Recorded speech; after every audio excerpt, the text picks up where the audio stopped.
Hola, ¿qué tal? Muy buenas y bienvenidos a este nuevo vídeo donde veremos cómo guardar un correo electrónico de Outlook como PDF.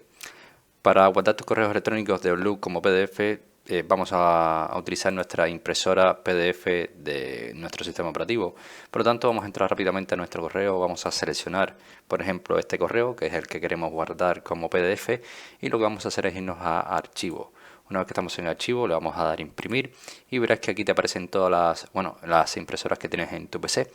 Vamos a seleccionar Microsoft Print to PDF y después le vamos a dar imprimir.